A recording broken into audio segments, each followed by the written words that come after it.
Ask Jung is an educational and philosophical AI simulation podcast.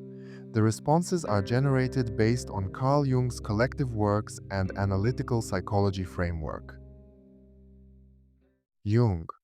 This one is painfully common. A relationship ends, sometimes months ago, sometimes years ago, and the person is still living rent-free in someone's head. Random memories surface out of nowhere. A song, a smell, a street corner, and suddenly they're right back in it. Why does someone stay in our mind so long after they've left our life? Because what's still in your mind was never really the person. It's an image of them built by you. And that image doesn't leave just because the real person did. So we're not actually missing them, we're missing something else? Something close to that. Let's go through what's really being carried. Welcome back to Ask Jung. Every episode, a real emotional question answered by Carl Jung. No lecture hall, no couch, just an honest back and forth. Today's question is one almost everyone has lived through.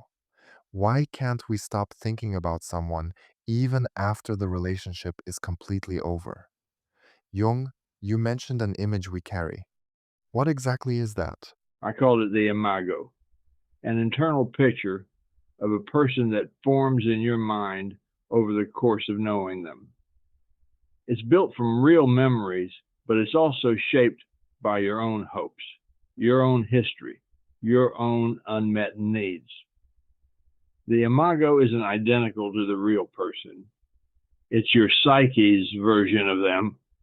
When a relationship ends, the real person walks away.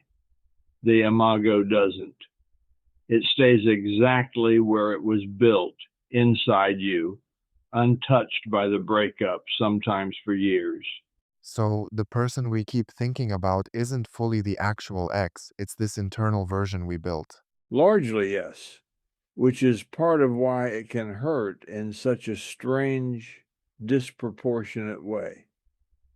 You're not just grieving a person, you're grieving an entire internal world that was built around them. Why does the mind hold on to that image so tightly, though? Especially when the relationship was genuinely bad for us. The psyche has a strong pull toward finishing things. An open, unresolved situation stays active in the mind far longer than a closed one, even if the closed one was more painful. If a relationship ended abruptly, without a clear explanation, without the conversation you needed, without your questions being answered, the mind treats it as unfinished business. And unfinished business gets replayed. This is especially true when the ending didn't match the story you thought you were living.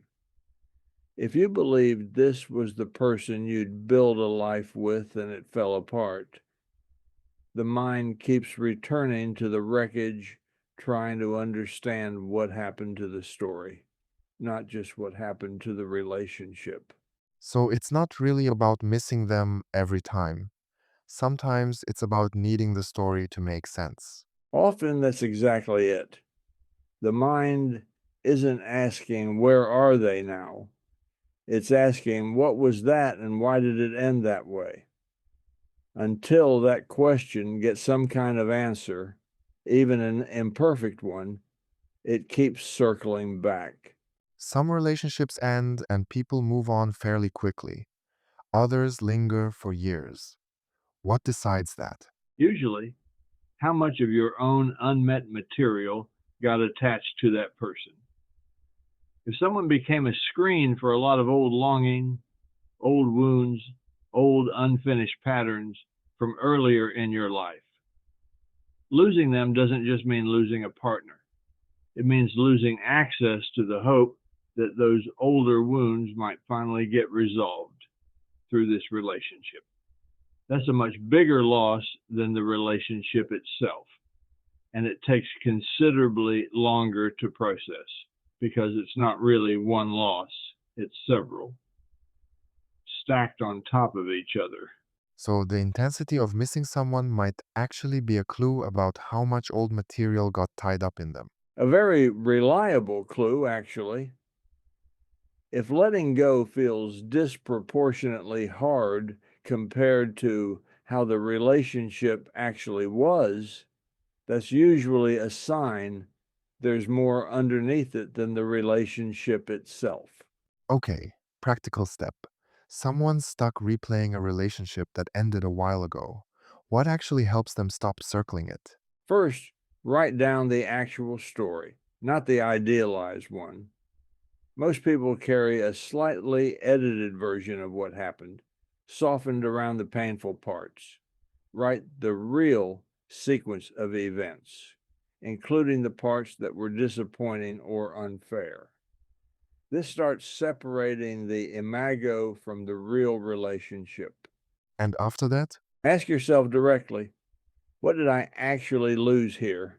The person or something the person represented, safety, being chosen, proof that I'm lovable. Naming that older loss clearly is usually what finally lets the newer one settle, because you stop trying to solve an old wound through a closed relationship. And if the thoughts keep coming back anyway? That's normal, and it doesn't mean the work isn't working. Each time the thought returns, you're not failing. You're being given another chance to look at it with a little more clarity than the last time. Closure rarely arrives all at once. It arrives gradually and passes. So, to bring this together, when someone stays in our mind long after they're gone, we're rarely just missing them. We're often finishing a story or grieving something older that got attached to them along the way. The fix isn't forcing yourself to forget, it's getting honest about what you're actually mourning. Jung, one last thought before we close? You're not haunted by the person. You're haunted by what they meant to you. Understand the meaning, and the haunting usually loosens on its own. That's a good place to leave it.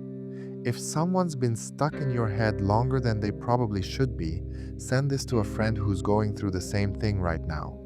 It might help the story make a little more sense. Next episode, another real question. Until then, take care of yourself.